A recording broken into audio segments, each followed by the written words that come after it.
Bom, nada mais inseguro do que um escritor numa conferência sobre segurança, um escritor que se sente um pouco solitário porque foi o único convidado nesta e na anterior edição e preciso de um abrigo, preciso de um refúgio. É um texto que eu vou ler. O Presidente tinha dito que eu deveria falar espontaneamente, não sou capaz em 7 minutos. Eu escrevi este texto que vou ler, chama-se Morar o Medo. O medo foi um dos meus primeiros mestres. Antes de ganhar confiança em celestiais criaturas, aprendi a temer monstros, fantasmas e demónios. Os anjos, quando chegaram, já era para me guardarem. Os anjos atuavam como uma espécie de agentes de segurança privada das almas. Nem sempre os que me protegiam sabiam da diferença entre sentimento e realidade. Isso acontecia, por exemplo, quando me ensinavam a recear os desconhecidos. Na realidade, a maior parte da violência contra as crianças sempre foi praticada não por estranhos, mas por parentes e conhecidos. Os fantasmas que serviam na minha infância reproduziam esse velho engano de que estamos mais seguros em ambiente que reconhecemos. Os meus anjos da guarda tinham a ingenuidade de acreditar que eu estaria mais protegido apenas por não me aventurar para além da fronteira da minha língua, da minha cultura e do meu território. O medo foi, afinal, o mestre que mais me fez desaprender.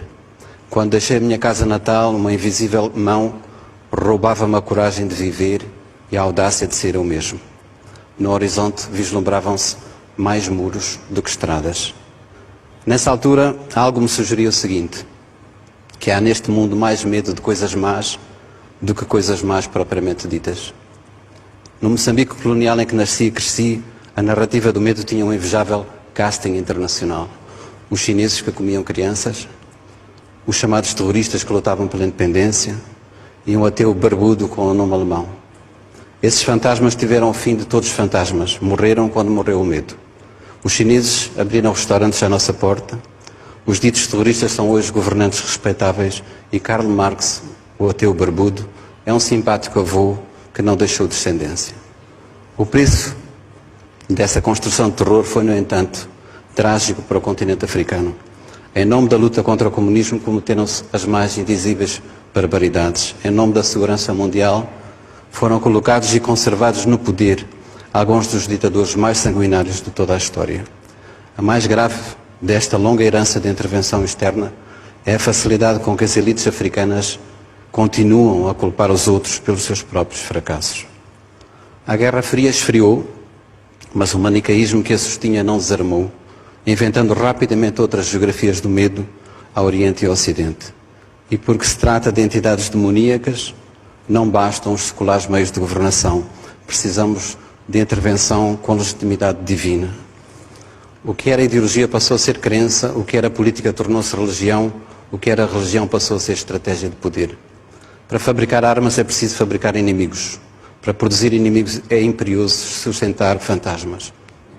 A manutenção desse alvoroço requer um dispendioso aparato e um batalhão de especialistas que, em segredo, tomam decisões em nosso nome. Eis o que nos dizem. Para superarmos as ameaças domésticas precisamos de mais polícia, mais prisões, mais segurança privada e menos privacidade. Para enfrentarmos as ameaças globais, precisamos de mais exércitos, mais serviços secretos e a suspensão temporária da nossa cidadania. Todos sabemos que o caminho verdadeiro tem que ser outro. Todos sabemos que esse outro caminho poderia começar, por exemplo, pelo desejo de conhecermos melhor esses que de um e de outro lado aprendemos a chamar de eles. Aos adversários políticos e militares juntam-se agora o clima, a demografia e as epidemias.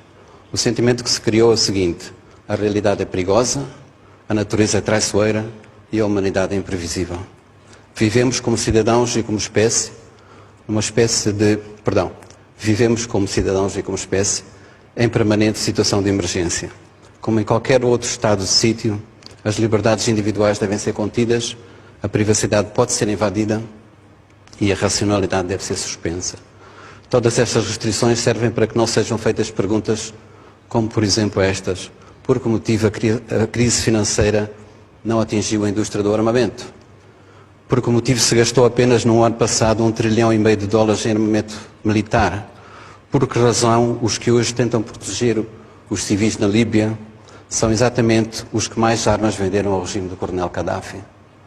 Por que motivo se realizam mais seminários sobre segurança do que sobre justiça?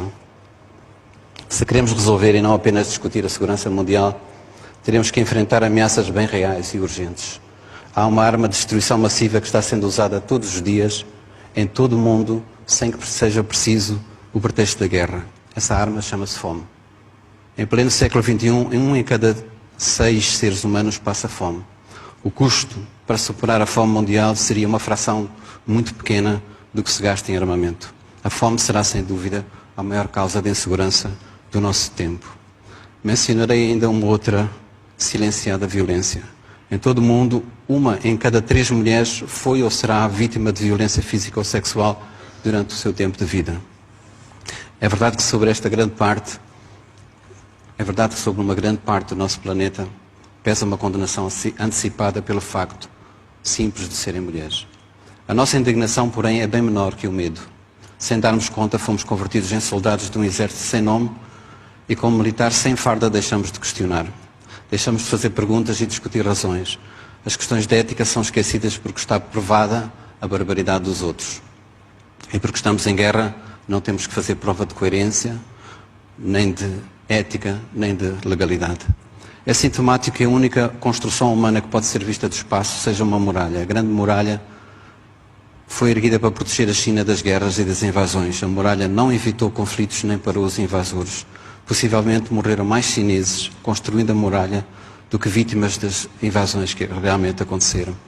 Diz-se que alguns dos trabalhadores que morreram foram emparadados na sua própria construção. Esses corpos convertidos em muro e pedra são uma metáfora de quanto o medo nos pode aprisionar. Há muros que separam nações, há muros que dividem pobres e ricos, mas não há hoje no mundo um muro que separe os que têm medo dos que não têm medo. Sob as mesmas nuvens cinzentas vivemos todos nós, do Sul e do Norte, do Ocidente e do Oriente. Citarei Eduardo Galeano acerca disto, que é o medo global, e diz ele: os que trabalham têm medo de perder o trabalho, os que não trabalham têm medo de nunca encontrar trabalho. Quando não têm medo da fome, têm medo da comida.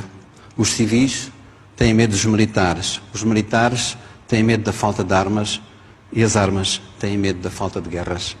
E, se calhar, acrescento agora eu, há quem tenha medo que o medo acabe. Muito obrigado.